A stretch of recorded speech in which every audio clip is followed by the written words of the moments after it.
Reason of partnership deed हम एक बार कर रहे हैं। A invested ₹1,00,000 as capital, whereas B invested ₹50,000। ठीक है, दो पार्टनर्स हैं ए एंड बी, और ए ने इन्वेस्ट किया है 1,00,000 और बी ने इन्वेस्ट किया है 50,000। A wants that interest on capital should be allowed at 12% per annum.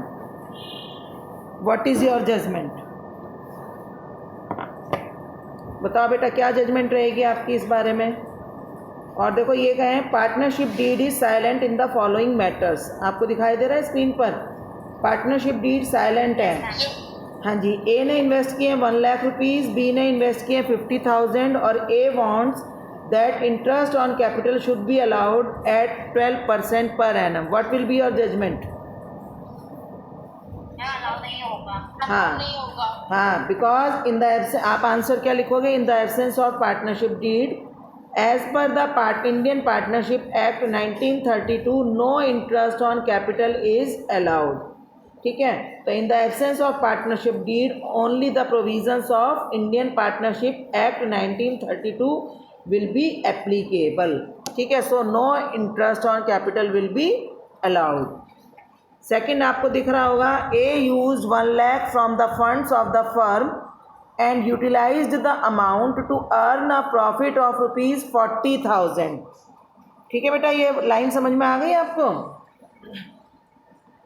कि ए ने फर्म के फंड्स यूज किए और उसके ऊपर उसने एक अपना personally without not for his own जो है, नॉट फॉर द फर्म, उसने जो है प्रॉफिट अर्न किए ₹40,000 के, यानी फर्म का पैसा यूज करके उसने ₹40,000 अर्न किया। अब B wants A to return 1,40,000 to the firm, whereas A wants to return only 1,00,000। बताइए आप क्या कहेंगे इस बारे में? उसको ₹1,00,000 रिटर्न करना चाहिए या ₹1,40,000? बताओ बच्चे, क्या करना चाहिए उसको? सेकंड वाला ऑप्शन मैं पूछ रही हूँ इसमें आपसे, नहीं आता बेटा? इसमें इन्होंने फर्म का ₹1,00,000 यूज़ किया है, चाहे उसने इसकी नॉलेज इंफॉर्मेशन बी को दी है या नहीं दी है। अगर फर्म के फंड्स यूज़ करके ए को कोई प्रॉफिट हुआ है तो वो उसको सारा प्रॉफिट फर्म को सबमिट करवाना पड़ेगा। वो फर्म का जो फंड्स हैं, फर्म के जो पैसे हैं, उसको उससे प्रॉफिट अर्न करके उसको पर्सनली अपने पास नहीं रख सकता। ठीक है बेटा, देखो ये है ए मस्ट रिटर्न, देखो आपको सॉल्यूशन में भी दिख रहा होगा। हाँ जी, A must return ₹1,40,000 as profit has been earned utilizing the firm's funds of the firm, so B is correct। तो इसमें B करेक्ट है और फर्स्ट में A करेक्ट नहीं है, जो है A को नहीं मिलेगा। थर्ड में A has contributed ₹1,00,000 and B ₹50,000 as capital। और ध्यान रखो इसमें पार्टनरशिप डीड इज साइलेंट, जैसा कि आपको दिख रहा होगा। तो ए ने जो है ₹1,00,000 कंट्रीब्यूट किए हैं और बी ने ₹50,000। A wants profit to be shared in the ratio of 2:1। क्या होगा आपका इसमें? इसमें आपका क्या आंसर होगा? प्रॉफिट, हाँ जी, A is not correct. Profit will be distributed in equal ratio as per Indian Partnership act 1932। ठीक है, partnership whereas partnership deed is silent, always provisions of partnership act 1932 apply होते हैं, and as per that act profit should be divided equally. Next है, A suggest that there should have a return and registered partnership deed, written and registered partnership deed, but B says that they trust each other, so it is not needed। अब आप इसमें क्या कहेंगे? A ने suggest किया है कि हम एक रिटर्न पार्टनरशिप बनाएं डीड और उसमें उसको रजिस्टर भी करवाएं, लेकिन B ने कहा कि नहीं, ऐसी कोई ज़रूरत नहीं, हमें एक दूसरे के ऊपर विश्वास करना चाहिए। अब आप इसमें सजेशन क्या दोगे?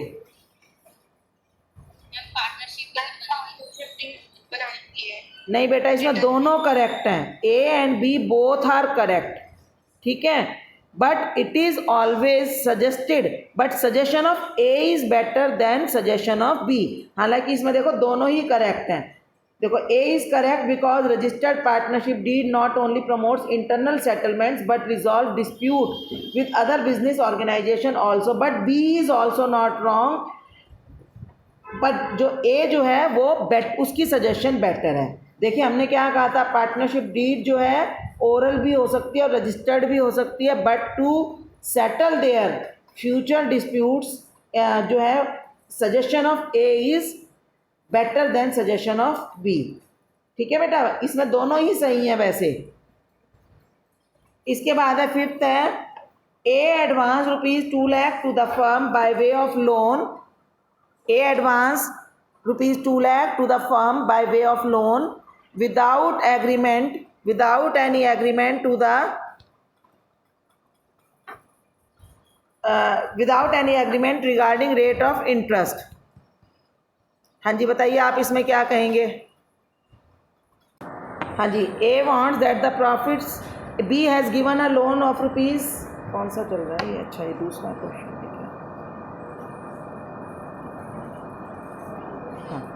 A advanced ₹2 lakh to the firm by way of loan without any agreement regarding rate of interest. The firm earned 20% profit during the year. A claims that he would be paid interest on loan at the rate of 20% per annum. इसमें क्या होगा कि A को loan कितना मिलेगा बेटा,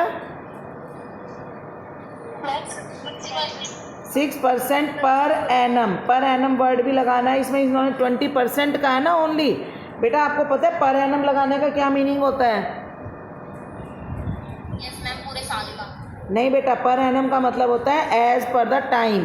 per annum जब किसी चीज़ पर लग जाता है तो it the calculation is not made directly but we consider the months also. Suppose अगर हमने कोई किसी चीज़ पर कहा है कि आपने 10% इंटरेस्ट देना है तो हम उसमें टाइम फैक्टर को कंसिडर नहीं करते, लेकिन अगर 10% पर एनम लिखा हो तब हम टाइम फैक्टर को भी कंसिडर करते हैं। यानी कि अगर किसी ने मान लो अक्टूबर में लोन दिया है, 1 अक्टूबर को लोन दिया है और हम 31 मार्च को इंटरेस्ट कैलकुलेट कर रहे हैं और लोन दे रखा है मान लो 2 लाख रुपए, ठीक है, और हमने कहा हम 6% तुम्हें इंटरेस्ट देंगे। अगर हम केवल 6% बोल देते हैं तो उसको 2 लाख का 6% यानी कि 12,000 रुपये पूरा इंटरेस्ट मिल जाएगा without looking into the time factor, ठीक है। लेकिन अगर लिखा हो 6% पर एनम तब हम टाइम फैक्टर को भी कंसिडर करेंगे और उसका जो इंटरेस्ट ऑन कैपिटल बनेगा वो बनेगा 2 लाख इंटू 6/100 इंटू 6/12। अब यहाँ पर मैंने टाइम फैक्टर को क्यों कंसिडर किया है बेटा, 6/12 क्यों किया है? क्योंकि पर एनम था और उसने जो है लोन अक्टूबर में दिया है।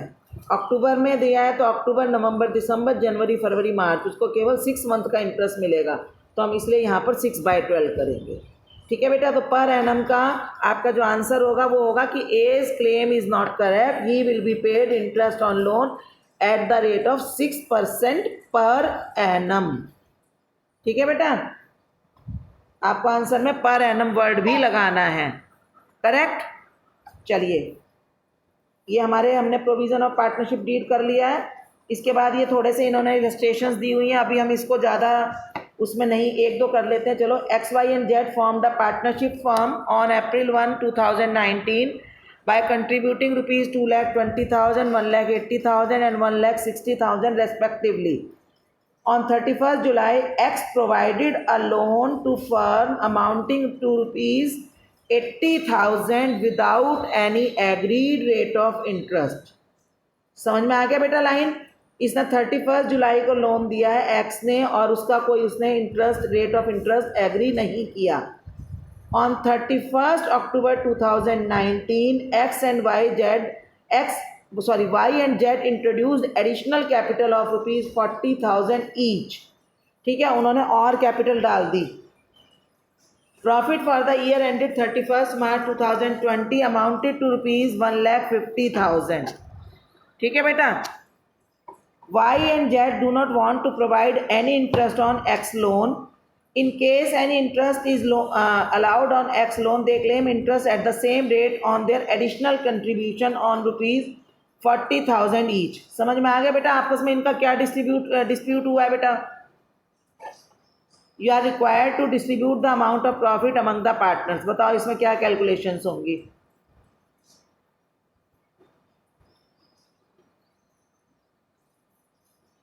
देखो इन्होंने कोई पार्टनरशिप डीड तो बना नहीं रखी। एक्स ने लोन दिया है फर्म को 80,000 रुपीज़, जिसके ऊपर उसने कोई रेट ऑफ इंटरेस्ट डिसाइड नहीं किया।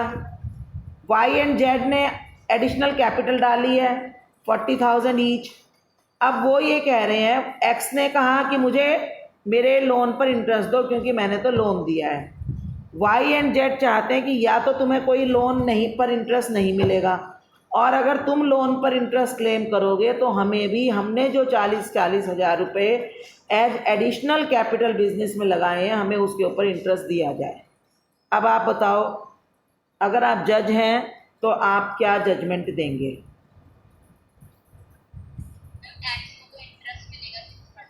हाँ जी, एक्स को इंटरेस्ट मिलेगा 6% per annum for how many month? अब क्वेश्चन साइलेंट है तो हम इसको 31 मार्च ही मानेंगे, तो कितना इंटरेस्ट मिलेगा उसको? उसने लोन कब दिया? 31 जुलाई को दिया है ना?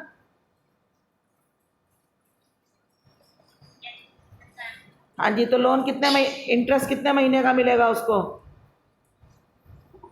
जुलाई का मिलना चाहिए उसको इंटरेस्ट। जुलाई का इंटरेस्ट उनको नहीं मिलेगा, उसको मिलेगा अगस्त का, क्योंकि 31 जुलाई को तो उसने लोन दिया है। तो फर्म ने उसका पैसा कब यूज़ किया? अगस्त में, है ना? तो अगस्त, सितंबर, अक्टूबर, नवंबर, दिसंबर, 5 मंथ्स तो ये हो गए, और जनवरी, फरवरी, मार्च 3 मंथ्स वो हो गए, तो टोटल हो गए। इसको 8 महीने का इंटरेस्ट मिलेगा on loan at the rate of 6% per annum. और वाई एंड जेड ने भी फर्म को पैसा तो दिया है, लेकिन उन्होंने एज कैपिटल दिया है। उन्होंने पैसा देते हुए ये कहा कि ये हमारी एडिशनल कैपिटल है, जबकि एक्स ने पैसा देते हुए कहा कि ये मेरा लोन है। तो एक्स को तो इंटरेस्ट मिल जाएगा, Y and Z will get nothing, ठीक है, एज इंटरेस्ट। क्लियर? तो देखो अब इसका सॉल्यूशन देखो। Since X provided loan to firm as per provision of partnership act, interest on loan will be paid at 6% per annum. देखो बेटा इन्होंने 6% पर एनम, इन्होंने 9/12 किया। 9/12 नहीं होगा बेटा, ये 8/12 होगा। ये इन्होंने 9/12 गलत किया है, 8/12 होगा। और as Y and Z had invested the amount by way of additional capital, no interest will be allowed to them. Division of profit, इन्होंने प्रॉफिट दे रखा है फर्म, कितना हुआ है फर्म को प्रॉफिट? हाँ जी, 1,50,000 रुपीज़ का प्रॉफिट हुआ है ना। तो डिवीज़न ऑफ प्रॉफिट देखो इन्होंने दिखा रखे है स्क्रीन पर। डिवीज़न ऑफ प्रॉफिट है divisible profit after interest on x loan. 1,50,000 का जो प्रॉफिट हुआ था उसमें से जब 3,600 रुपये माइनस कर दिए, 3,600 रुपीज़ माइनस कर दिए, तो प्रॉफिट कितना बचा बेटा? वैसे 3,600 नहीं होगा, देखो कितना होगा इसमें, 8/12 होगा। 31 जुलाई को तो उसने इंटरेस्ट दिया है, तो उसका 1 अगस्त से उसका इंटरेस्ट जो है चालू होगा, स्टार्ट होगा। तो जो भी अमाउंट आएगा, चलो अगर हम मान लें इसका, हम या तो ये क्वेश्चन में मान लेते हैं कि उसने 30 जून को दिया था। आप इसको कटिंग करके अगर आपके पास शॉर्ट आता है तो हम इसको 30 जून मान लें, तो इसका फिर 30 जून को अगर इसने दिया होगा तो 3,600 इसका इंटरेस्ट ऑन कैपिटल आएगा, ठीक है। और तब प्रॉफिट आएगा इनका 1,46,400, और इसको हम इक्वली डिवाइड कर देंगे तीनों में। तो एक्स, वाई एंड जेड को 48,800 रुपये, 48,800 रुपीज़ तीनों को अलग अलग मिलेंगे, और एक्स को 48,800 रुपीज़ तो प्रॉफिट के मिल जाएंगे, और 3,600 रुपीज़ किस चीज़ के मिलेंगे? Interest on loan, correct. चलिए, तो इस टाइप के ये क्वेश्चंस में, और जो क्वेश्चंस हैं वो आपको दूंगी असाइनमेंट में। चलिए, इसके बाद ये एक higher order thinking skill questions हैं जो आपको स्क्रीन पर दिख रहे होंगे। A and B were partners, B advance the loan of ₹2 lakh without any agreement to interest, B claims interest at bank rate 7.5%, justify. Simple answer है, कि no B will be given interest at the rate of 6%. हाँ जी 6% per annum. फिर B है 1B, A B and C were partners in a firm, B met an accident and he wants his son D to admit in his place, A agrees to it but C does not. ठीक है, उसका सन है B D, उसको वो admit करना चाहता है, can D be admitted for B? Ma'am नहीं हो सकता क्योंकि दोनों पार्टनर जो है वो उनकी agree नहीं कर हाँ जी दोनों की कंसेंट चाहिए। सी है A B and C had no agreement for profit sharing ratio, A's capital was more than combined capital of B and C, he claims half the share of profit, is he correct? No ma'am. हाँ जी no वो ma'am नहीं। वो correct नहीं है, उसको capital चाहे उसकी अगर वो पहले से डिसाइड कर ले या आपस में वो एग्री कर ले तब तो उनको मिल सकता है हाफ शेयर, लेकिन अदरवाइज अगर वो एग्री नहीं करते हैं तो profit will be shared equally. ठीक है, चलो इसके बाद ये वाला टॉपिक मैंने आपको कल करवा दिया है, प्रॉफिट एंड लॉस एप्रोप्रिएशन की सारी एंट्रीज मैं आपको करवा चुकी हूँ। अब हम जो है एक इसका क्वेश्चन कर लेते हैं। कल मैंने आपको वो दिए थे असाइनमेंट, सारे बच्चों ने नहीं भेजे हैं मुझे। बेटा सब बच्चे मुझे असाइनमेंट भेजो, मैंने आपको स्क्रीनशॉट भी दिया है कि किन किन बच्चों का अभी तक मेरे पास नहीं आया है।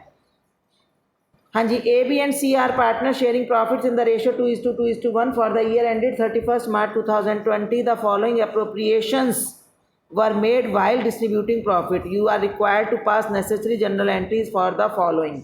ठीक है बेटा, नेसेसरी जनरल एंट्रीज का क्वेश्चन भी आता है और आपको ऐसा भी हो सकता है कि आपको जनरल एंट्री दे रखी है और आपसे ट्रांजैक्शन पूछी जाए।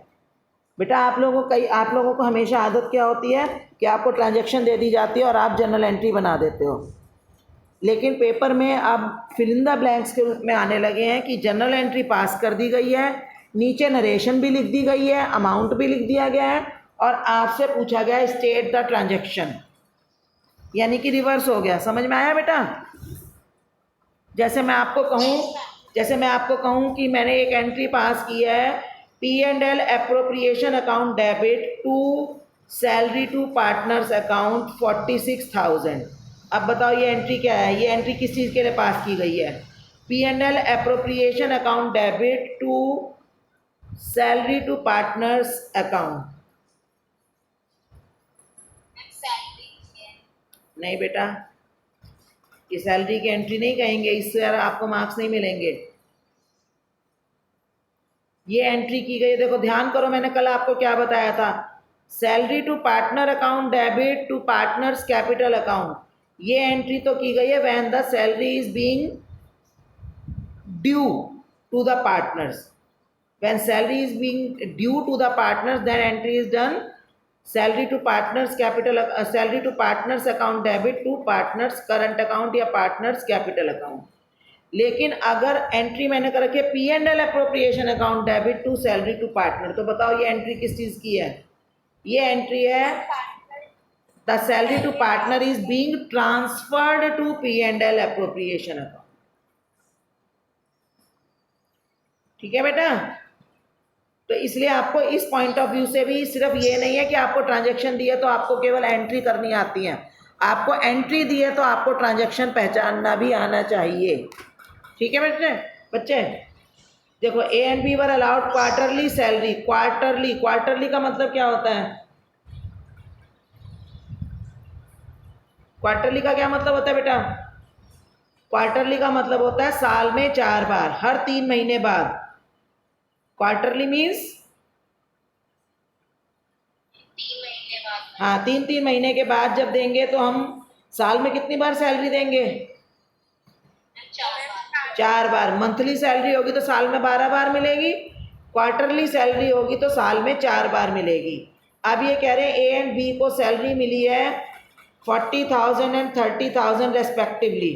बताइए क्या एंट्री होगी इसकी और अमाउंट बताओ। ये कितने बच्चे ज्वाइन कर चुके हैं?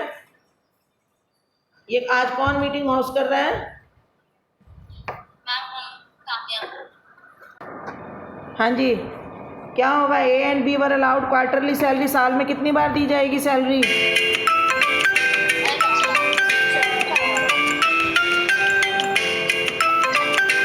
बार देंगे तो 4 बार देने पर ए को कितनी मिलेगी, ए की सैलरी कितनी होगी, मैम 1,60,000। 40,000 मल्टीप्लाइड बाय 4 1,60,000 और उसकी दूसरी बी की होगी 1,20,000।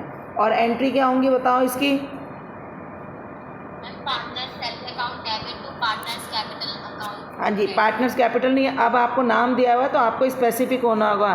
Salary to partners account debit to A's capital account to B's capital account, और दोनों के आपने अमाउंट अलग अलग लिखने हैं। ठीक है बेटा, ये तो हम पार्टनर्स कैपिटल तो जनरल पढ़ाने में बताते हैं, लेकिन जो पार्टनर का नाम दे रखा हो आपने वही अमाउंट इसमें देना, वही नाम इसमें शो करने होते हैं। तो देखो ये हो गई आपकी पहली entry, partner salaries account debit to A's capital account to B's capital account, और दोनों के अमाउंट अलग अलग दिए। और फिर इसकी जो पेयर एंट्री है वो क्या होगी, profit and loss appropriation account debit to partners salaries account या सैलरीज टू पार्टनर अकाउंट, और उसका पूरा अमाउंट। ये 2 पेयर में ये एंट्री होगी, एक पेयर में। ठीक है, इसके बाद for a special transaction C was allowed a commission of ₹65,000। हाँ जी, अब यहाँ पर एब्सेंस वाली बात नहीं है, सिंपली आपको इन्होंने कहा ट्रांजेक्शन है और सी को ये कमीशन मिलना है, तो एंट्री क्या होगी बताओ,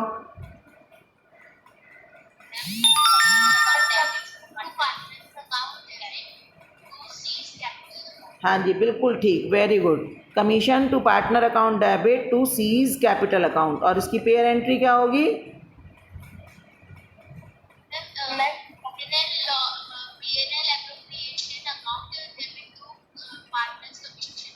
हाँ जी बिल्कुल ठीक, वेरी गुड। नेक्स्ट एंट्री क्या है, interest on capital allowed A ₹4,400 and B ₹3,500। क्या एंट्री होगी,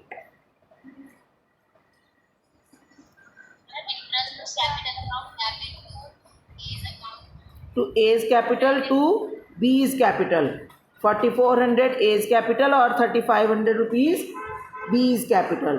ठीक है, और दूसरी पेयर एंट्री क्या होगी इसमें,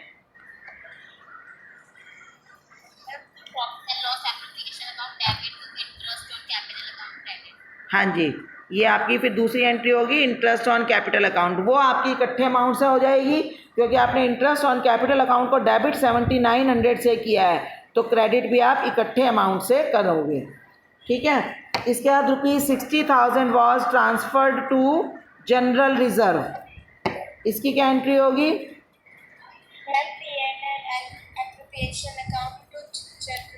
हाँ जी, यहाँ पर ये एंट्री आपकी directly profit and loss account से एक ही बार होगी, इसकी आपको 2 एंट्री करने की ज़रूरत नहीं है। P&L appropriation account debit to general reserve account 60,000, correct. इसके बाद नेक्स्ट एंट्री है हमारी, interest on drawing was charge as ₹2,400 A, 3,600 B and 1,200 C. हाँ जी, अब इसकी एंट्री बताओ क्या होगी, हाँ जी या हाँ हाँ जी बेटा, यहाँ पर फर्म को क्या हो रहा है, प्रॉफिट हो रहा है, तो इंटरेस्ट ऑन ड्राइंग क्रेडिट हो जाएगा, फर्म की इनकम है, और पार्टनर्स के लिए कोई ये पेमेंट करनी पड़ रही है, पार्टनर पेमेंट करेंगे तो पार्टनर्स के अकाउंट डेबिट हो जाएगी। देखो इंटरेस्ट ऑन क्या सैलरी में और कमीशन में पार्टनर को मिल रहा था अमाउंट, तो हमने क्रेडिट किया था, यहाँ पर पार्टनर से लिया जा रहा है पैसा, तो पार्टनर्स का अकाउंट डेबिट होगा। A's capital account debit 2,400, B's capital debit 3,600 and C's capital debit 1,200 to profit and loss, sorry to interest on drawing, और इसके बाद वो भी पेयर एंट्री से डिवाइड होगा। ठीक है, तो ये आपको स्क्रीन पर दिख रहा होगा, एंट्री आ गई है। एज कैपिटल देखो पूरा आपको एंट्री दिख रही है ना, ई की 2 एंट्री 1 एंड 2 पार्ट।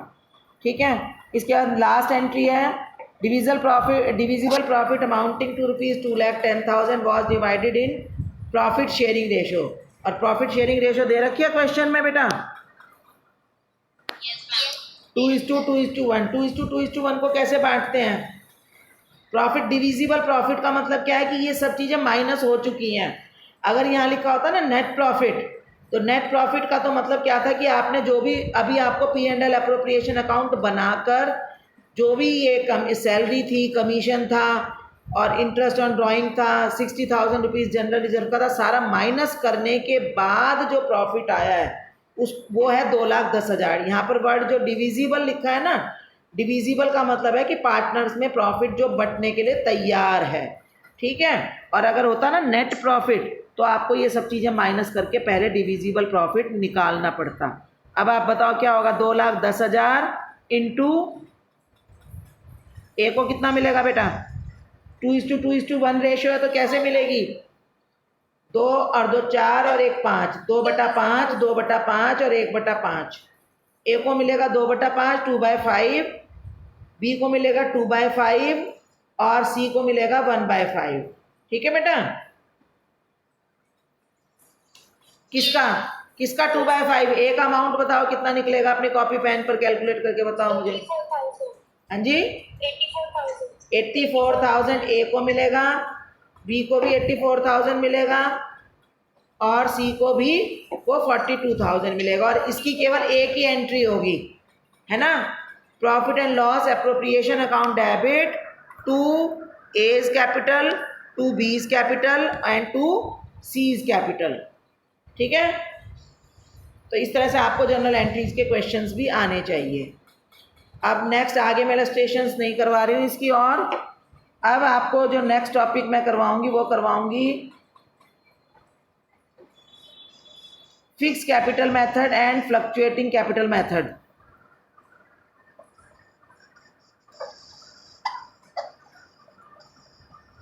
हाँ जी, फिक्स कैपिटल मेथड का मतलब क्या है,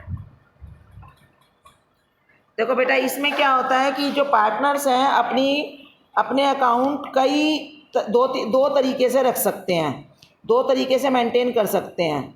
दो तरीके से मेंटेन करने का मतलब क्या है कि पार्टनर्स जो हैं डिसाइड कर सकते हैं, एक तो क्योंकि आपको पता है पार्टनर्स के अकाउंट में हर साल एंट्रीज होती हैं प्रॉफिट्स की और सैलरीज की और इंटरेस्ट ऑन कैपिटल की, इंटरेस्ट ऑन ड्राइंग की, और उनको इंटरेस्ट ऑन कैपिटल मिलना भी होता है अगर वो अपनी पार्टनरशिप डीड में चाहें तो ये लोग अपने अकाउंट को दो मेथड से मेंटेन कर सकते हैं। एक तो है कि वो कहते हैं कि हम अपनी कैपिटल को फिक्स्ड रखेंगे। फिक्स्ड रखने का मतलब क्या है कि जो पैसा हम अपने बिजनेस में एज कैपिटल इंट्रोड्यूस कर रहे हैं, नाम देकर कि हमने कैपिटल मतलब एक तरह से एंट्री करके cash account debit to A's capital account to B's capital account, मतलब प्रॉपर हम कैपिटल के नाम से जो पैसा बिजनेस में इंट्रोड्यूस करेंगे वो अमाउंट हमारा कभी चेंज नहीं होगा। When capital remains constant during the life time of the partnership business it is called fixed capital. ठीक है, जब पूरी लाइफ टाइम बिजनेस की जो कैपिटल जो है कांस्टेंट रहे तो हम उसको कहते हैं फिक्स्ड कैपिटल अकाउंट। ठीक है, और उसमें ऐसे केस में जब पार्टनर्स कैपिटल को फिक्स रखते हैं, पार्टनर्स कैपिटल को फिक्स रखते हैं तो दो अकाउंट जो हैं मेंटेन किए जाते हैं। एक होता है कैपिटल अकाउंट, हर पार्टनर का एक अकाउंट कैपिटल अकाउंट कहलाता है और दूसरा अकाउंट उसका करंट अकाउंट कहलाता है। जैसे देखो, as discussed above in such a case no entries are made in this capital account. तो जब हमने कैपिटल फिक्स रख दी तो उनके कैपिटल अकाउंट में हर साल एंट्री नहीं होंगी, केवल एंट्री तब की जाएगी जब पार्टनर स्पेशली कैपिटल लेकर आए या स्पेशली बिजनेस में से कैपिटल विदड्रॉ करेगा। तो हर a partner share of profit और लॉस, जैसा आपको दिख रहा है, a partner share of profit और loss, interest on his capital और drawing, personal drawing etcetera are all transferred and recorded in his current account. ये सारी एंट्रीज उसके करंट अकाउंट यानी एक और अकाउंट बनाया जाता है जिसको हम कहते हैं, हिंदी में बोला जाता है चालू खाता, यानी जो चलता रहे। करंट मतलब कि एक जो हर वक्त अकाउंट जो चलने वाला अकाउंट है वो फिर बन जाता है करंट अकाउंट। फिक्स जो उसका कैपिटल अकाउंट है वो फिक्स हो जाता है और जितनी भी हमें पैसे के लेने देने की या प्रॉफिट निकालने की या प्रॉफिट ऐड करने की जितनी भी एंट्रीज होती हैं वो सारी की सारी करंट अकाउंट में की जाती हैं। As a result the balance of the capital account remain constant and seldom change, और जिसकी वजह से जो कैपिटल अकाउंट के बैलेंसेस हैं वो कांस्टेंट रहते हैं और सेल्डम का मतलब कभी कभी बदलते हैं। In practice the partner prefer to maintain fix capital account so as to maintain due parity of capital. ज़्यादातर पार्टनर जो है कोशिश करते हैं कि हमारा कैपिटल अकाउंट फिक्स ही रहे, ताकि हमारी कैपिटल पता रखती रहे कि बिजनेस में पैरिटी का मतलब बराबरी रहे, एक लेवल रहे कैपिटल का। A current account of each partner is separately maintained to record his drawing. बेटा ये लाइन आप अंडरलाइन कर सकते हो अपनी बुक्स में या लिख सकते हो कि एक पार्टनर का करंट अकाउंट सेपरेटली बनाया जाता है तो उसकी drawing, salary, interest on capital, interest on drawing वगैरह को रिकॉर्ड करने के लिए, और शेयर ऑफ प्रॉफिट यानी जो भी वो पैसे का लेना देना करते हैं वो सारा करंट अकाउंट में करते हैं। Normally partners current account has a credit balance. Partner का जो करंट अकाउंट है उसमें हमेशा क्रेडिट बैलेंस रहता है, लेकिन अगर वो उनको प्रॉफिट मिल रहा हो कम, इंटरेस्ट ऑन कैपिटल मिली कम हो, लेकिन वो पैसा निकाल ज़्यादा कर ले, तब उनका अकाउंट डेबिट बैलेंस का भी हो सकता है। आपने देखा ना, पार्टनर्स को ज़्यादातर हम क्रेडिट ही करते हैं, है ना, क्रेडिट करते हैं यानी उनको पैसा मिलता ज़्यादा है, लेकिन अगर वो जितना मिला उससे भी ज़्यादा विड्रॉ कर लें, निकाल लें, तो हमें तो फिर उनका अकाउंट डेबिट करना पड़ेगा। जैसे हम करते हैं ना partners capital account debit to cash, आपने ड्राइंग्स की एंट्री लास्ट ईयर भी की होगी, तो तब उनका बैलेंस डेबिट रहेगा। लेकिन इनका इस केस में कैपिटल अकाउंट हमेशा क्रेडिट बैलेंस में ही रहता है। बेटा ये क्वेश्चन आते हैं पेपर में कि in which method of maintaining the accounts the capital account always have credit balance. तो बेटा इसका आंसर है कि in fixed capital method the capital account is always have credit balance. ठीक है, लेकिन अगर हमारा फ्लक्चुएटिंग कैपिटल, देखो आपको ये फॉर्मेट भी दे रखे हैं स्क्रीन पर कि पार्टनर का कैपिटल अकाउंट एक बन गया और एक पार्टनर का करंट अकाउंट बन गया। पार्टनर कैपिटल अकाउंट हमेशा क्रेडिट साइड से स्टार्ट होगा, आपको दिख रहा है जैसे बाय बैलेंस बीडी दिख रहा है बेटा स्क्रीन पर आपको। Yes ma'am. ये बाय बैलेंस बीडी क्या है, ये जो क्रेडिट साइड पर लिखा है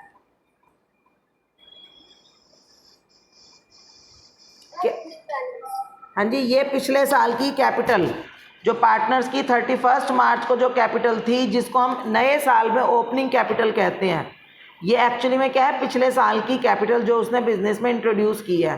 तो बाय बैलेंस बीडी तो ये हो गया। बाय कैश, अगर वो कुछ और कैपिटल लेकर आया है तो वो हम इसमें एंट्री करेंगे, लेकिन वो हमेशा तो लाएगा नहीं, कभी कभी लाएगा। तो नॉर्मली ये एंट्री कभी 2-3 साल में एक बार, मतलब कम होती है, बहुत रेयर एंट्री होती है ये वाली बाय कैश। और इधर से देखो टू कैश और बैंक, ये एंट्री भी बहुत रेयर होती है, जो उसने अगर उसने अपनी कैपिटल ही बिजनेस से विड्रॉ कर ली हो, ऐसा भी बहुत कम होता है। ज़्यादातर रिटायरमेंट के केसेस पर ही होता है कि पार्टनर अपना पैसा विड्रॉ करता है, या रेयर केसेस होते हैं, बट अगर वो करता है तो ये एंट्री की जाती है। नहीं तो नॉर्मली जो कैपिटल अकाउंट में हर साल एंट्री होती है बस बाय बैलेंस बीडी की या पिछले साल की कैपिटल, और सेम अमाउंट हो जाता है आपका टू बैलेंस बीडी इस साल की के लास्ट में, यानी 31 मार्च। अगर हम बात करें 31 मार्च 2021 को जो कैपिटल है, ज़्यादातर केसेस में 31 मार्च 2022 को भी वही कैपिटल मिलेगी until the partners introduce some additional capital or withdraw some capital from the business। बेटा ये जो क्वेश्चंस है, ये जो मैं लाइनें बोल रही हूँ आपको, ये सब आपके MCQs बन सकते हैं। तो इन चीज़ों पर ध्यान रखना कि in which method of maintaining the capital accounts the opening balance of the capital and closing balance of the capital remains constant या remains same।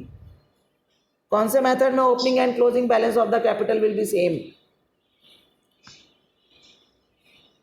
इन फिक्स्ड कैपिटल मेथड जो है ना, opening balance and closing balance method remain same. ठीक है, इसके बाद ये partners current account है, ये आपको पार्टनर्स करंट अकाउंट दिखाई दे रहा है, जिसके देखो आपको balance B D, by balance B D के साथ देखो आपको स्टार लगा हुआ दिख रहा है, दिख रहा है। ये स्टार इसीलिए लगाया है कि ये बैलेंस आपका क्रेडिट भी हो सकता है, बैलेंस बीडी यानी पिछले साल आपका करंट अकाउंट में पार्टनर्स का पैसा अगर बचा हुआ है तो बैलेंस बीडी क्रेडिट साइड भी हो सकता है, और to balance B D debit by side भी हो सकता है। अगर पार्टनर्स ने इसको पैसा विड्रॉ कर रखा हो, ज़्यादा पैसा निकाल रखा हो, तो to balance B D debit side भी हो सकता है। इसके बाद आप देखोगे क्रेडिट साइड पर आपको एंट्रीज दिखाई दे रही हैं बाय इंटरेस्ट ऑन कैपिटल। बेटा दिख रही है क्रेडिट साइड पर एंट्रीज, इंटरेस्ट ऑन कैपिटल मिला वो क्रेडिट साइड पर, कमीशन मिला पार्टनर को वो क्रेडिट साइड पर, सैलरी मिली पार्टनर को वो क्रेडिट साइड पर। फिर देखो, और इसके देखो पर्टिकुलर्स में interest on capital, commission, salary to partner दे रखा है, वो इसीलिए दे रखा है, आपको ध्यान है, मैं एंट्री आपको अलग अलग करवाती हूँ इसकी। और by profit and loss appropriation account, share of profit भी क्रेडिट साइड पर दे रखा है, ठीक है। और ये बाय बैलेंस CD ये तब आएगा जब आप अकाउंट को बैलेंस करोगे।